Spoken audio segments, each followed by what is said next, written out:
for joining today. I'm Elena, as Heather said. I'm the Customer and Product Experience Manager here at Accessible Web, and I'm really excited to be presenting today.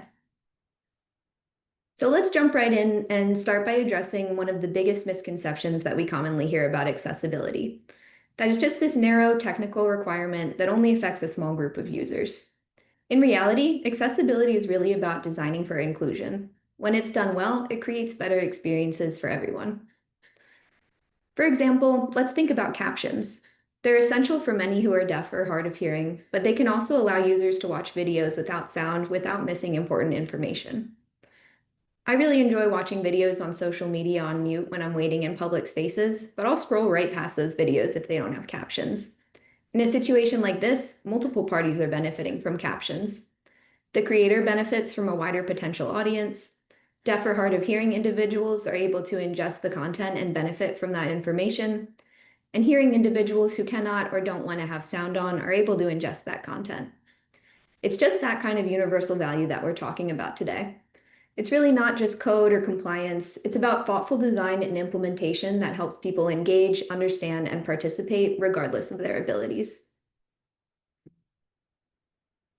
So another misconception is that accessibility is just for developers or engineers. The truth is really that successful accessibility initiatives require widespread support throughout different areas of the company. If just one department values accessibility, it can make it a lot harder for individuals within that department to be successful in their efforts. We see the most success in organizations who embrace accessibility as a part of the culture, weaving it into their mission. So as we mentioned before, every department has a role to play. Leadership can ensure budget is allocated properly to allow for accessibility work, such as third-party verification audits. They also have the important role of ensuring accessibility and inclusion are woven into organizational values. This could look like including accessibility in the company mission statement, leading by example through incorporating accessibility into their own communications, like turning on captions for meeting, appointing accessibility advocates across departments, and mandating accessibility-focused training. Hiring managers can also work to ensure the hiring process is accessible and to reduce bias in the hiring process. Hiring people with disabilities is a really important step towards creating a more inclusive, equitable, and representative workplace. Project managers can set accessibility-related goals, like target WCAG or WCAG conformance states. WCAG, or the Web Content Accessibility Guidelines, are a set of standards that are aimed at making digital content accessible to people with a wide range of possible disabilities. Project managers can also ensure that teams have the proper time, resources, and support they need to be able to implement accessibility from the start, or implement accessibility-related fixes if issues are identified after launch. Designers also have a really key role in accessibility efforts. Through considering accessibility in the design phase, designers can empower developers or engineers to build beautiful features that go above and beyond WCAG requirements and provide a really delightful experience for everyone. Without early consideration, even the most creative and great ideas can become difficult, expensive, or impossible to implement in an accessible way later on. For example, consider a designer who creates a really sleek and animated custom slider without really thinking about how it would work with a keyboard or screen reader. When developers begin implementation, they quickly realize that the component lacks semantic structure and can't easily be made accessible. Retroactively adding ARIA roles, labels, and keyboard interactions becomes complex and time-consuming, and this could all still fall short of true usability.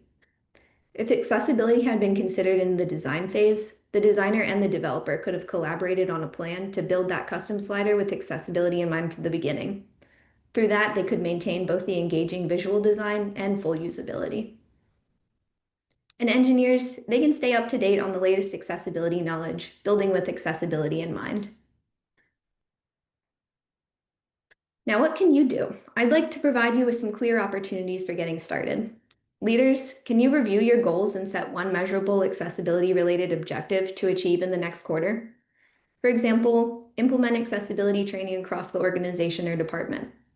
Accessible Web Academy has a suite of courses that are tailored to different roles, and they can help with structuring this training. Project managers, can you include an accessibility milestone in an upcoming project timeline? For example, allocate time for your product or site to be tested by users with disabilities. Heather, who provided our introduction today, is our digital equity specialist, and she can assist in coordinating all things user testing. Designers, can you review one active design for accessibility? I'd like to challenge you to identify at least 2 improvements based on that review. This could look like improving color contrast or maybe adding visible focus indicators. Our Chrome extension, Accessible Web Helper, includes a contrast checker that can help with this. Additionally, our Pro and Pro Plus subscribers receive access to a Figma annotation kit that can be used to add accessibility-related annotations to designs, so that can make the handoff to engineering more seamless. Get in touch to chat more about subscribing or sign up on our website, accessibleweb.com. And developers, can you perform an automated accessibility scan on one component or page you've worked on recently, and then log at least one improvement to implement in your next sprint? The Accessible Web Helper extension also includes a page scanner that you can use for this purpose. It's important to just keep in mind that automated scanning can only capture around 35% of WCAG-related accessibility issues, so manual assessment is necessary to ensure full conformance. So now maybe you're sitting here thinking, this is all great, but I already know this. What I need is to get other people on board. And I'd love to give you all some strategies for how to help leadership or even just other team members realize the importance of this work. While many of us value accessibility because it's simply the right thing to do, that message doesn't always resonate with everyone, especially if they're less familiar with the accessibility space. So let's start off with a reason that tends to get attention across the board, the legal risk. There are many different laws mandating digital accessibility. The specific laws that are applicable to your organization are dependent on location, industry, and how you receive funding. The Compliance Center and RAMP can be really helpful for understanding what laws apply to your business. For example, in the United States of America, the Americans with Disabilities Act applies quite broadly to various public and private entities, while Section 508 applies to federal agencies, contractors, and organizations receiving federal funding.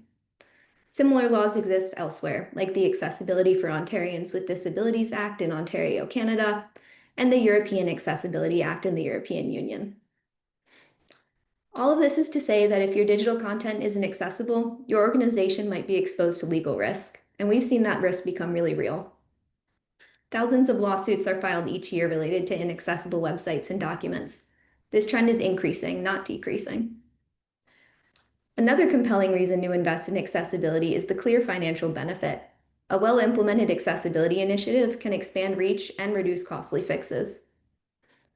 According to the World Health Organization, around 15% of the world's population experiences some form of disability. When digital experiences aren't accessible, we're not only creating barriers, we're actively turning away up to 15% of the potential market. That's a lot of opportunity to leap on the table. And lastly, the business case. If your company has a diversity, equity, and inclusion strategy, then accessibility is really part of that promise, whether it's stated explicitly or not.